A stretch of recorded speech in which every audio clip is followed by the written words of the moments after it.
ایک اہل حدیث ہیں یہاں میرے پیچھے نماز نہیں پڑھتے حالانکہ میرا بڑا احترام کرتے ہیں. میں نے کہا بھائی کیوں نماز نہیں پڑھتے؟ کہہ رہے ہیں آپ رفع الیدین نہیں کرتے.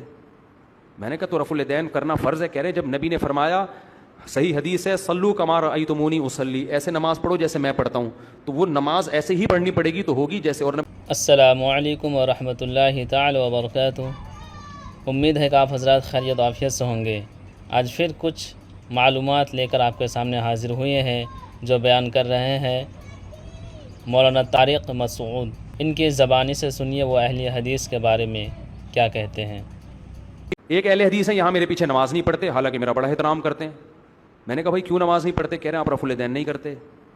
میں نے کہا تو رفع الیدین کرنا فرض ہے. کہہ رہے جب نبی نے فرمایا, صحیح حدیث ہے, صلو کما رأیتمونی اصلی, ایسے نماز پڑھو جیسے میں پڑھتا ہوں, تو وہ نماز ایسے ہی پڑھنی پڑے گی تو ہوگی جیسے. اور نبی نے کہا آپ نہیں کر رہے تو آپ کی نماز نہیں ہو رہی تو میری کیسے ہوگی؟ وہ میرے پیچھے نماز کو حرام سمجھتے ہیں.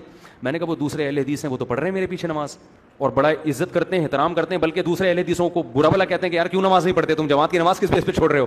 تو جتنے ملیں گے نا آپ کو, ہر ایک کی قرآن و حدیث کی تحقیق دوسرے سے کیا ہوگی. تو یہ ویڈیو تھی رفع الیدین کے بارے میں.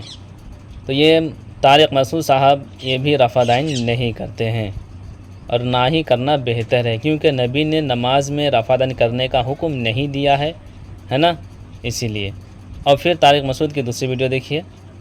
ہمارے اہل حدیث بھائی عام طور پر صحیح بخاری کی حدیث پیش کرتے ہیں کہ نبی صلی اللہ علیہ وسلم رمضان غیر رمضان میں 8 رکعت سے زیادہ نہیں پڑھتے تھے. اس کے تو بہت آسان جواب ہے. اس حدیث سے تراویح پر استدلال کرنا تو اتنا غلط ہے, اتنا غلط ہے, میں حیران ہوتا ہوں. بھائی نبی اگر 8 رکعت پڑھتے تھے تو کیا جماعت سے پڑھتے تھے؟ آپ جماعت سے کیوں پڑھتے ہیں؟ نبی تو آخری وقت میں پڑھتے تھے, آپ عشاء کے بعد کیوں پڑھتے ہیں؟ نبی صلی اللہ علیہ وسلم مسجد نبی میں نکلے اور آپ نے 3 دن نماز پڑھائی, بہت بڑی تعداد تھی. اس کے بارے میں وہ کتنی رکعتیں تھیں اس کے بارے میں ہمارے پاس کوئی صحیح حدیث واضح موجود نہیں ہے. ایک ضعیف حدیث ہے کہ 20 رکعتیں تھیں. بے شک. تو سامعین حضرات دیکھ لیے, اہل حدیث کے ماننے والے اور طارق مسعود کے ماننے والے جو لوگ رفع الیدین کرتے ہیں ان کے بارے میں بھی طارق مسعود کہہ دیا کہ ہم رفع الیدین نہیں کرتے ہیں. اور دوسری بات کیا ہے, تراویح کو لے کر جو کچھ لوگ کہتے ہیں کہ نبی نے 8 رکعت تراویح پڑھی ہے تو وہ بھی سراسر غلط ہے. نبی نے تو 8 رکعت پڑھی ہے مگر جماعت کے ساتھ نہیں پڑھی ہے.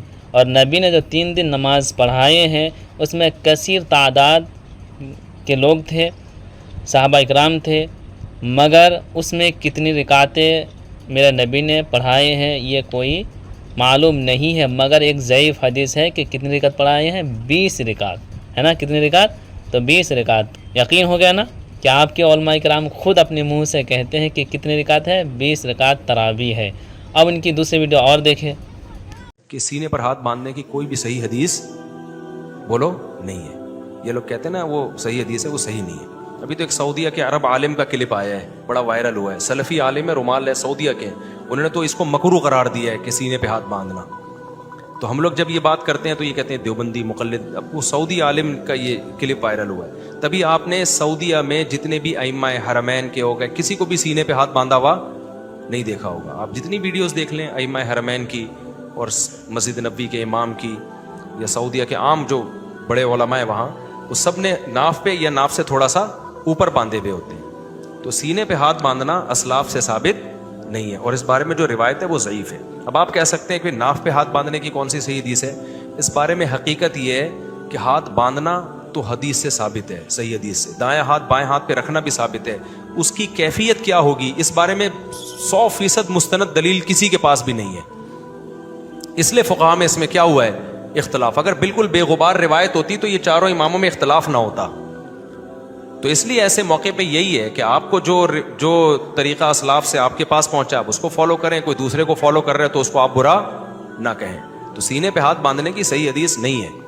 بلکہ میں وہ سعودیہ کے جو عالم کا کلپ میں کسی وقت ہو سکا تو وہ وائرل کروں گا, کیونکہ میں ایسی چیزیں, مجھے ان چیزوں کا اتنا زیادہ ذوق نہیں ہے کہ میں ان چیزوں کو بہت زیادہ پڑھوں. لیکن ان کا تو ابھی فتویٰ آیا کہ یہ مکروہ ہے. اور کسی کو وہ کلپ نہ بھی ملے نا تو عرب علماء کا اپنا عمل دیکھ لو,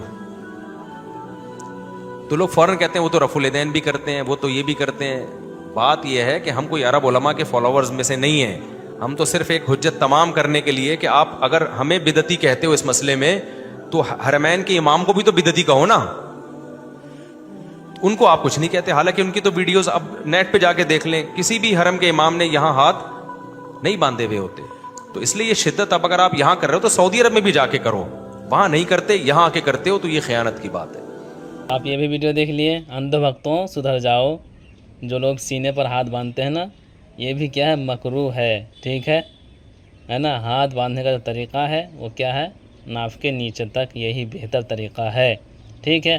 تو جتنی بھی لوگ دوسرے لوگوں کو دیکھ کر فالو کر کے نماز کو برباد کر چکے ہیں, وہ حضرات آپ کے مولانا کے منہ سے سن لیجئے کہ میں خود سینے کے اوپر ہاتھ نہیں باندھتا, ہے نا. اور علماء عرب نے اس کو کیا کیا ہے, مکروہ قرار دیا ہے. بہتر تو یہی ہے کہ آپ نابھے کے نیچے ہی ہاتھ باندھیں, اور سینے پر جو ہاتھ باندھنے کی جو حدیث پاک ہے وہ عورتوں کے لیے ہے. تم عورت نہیں ہو بلکہ تم مرد ہو میرے پیارے. اسی لیے جو نمازیں تم نے اور دوسرے لوگوں کو دیکھ کر اپنے نمازوں کو برباد کر چکے ہیں, آپ توبہ کر لے, مرنے سے پہلے توبہ کر لے, پھر صحیح طریقے سے نماز پڑھنا سیکھ جائے.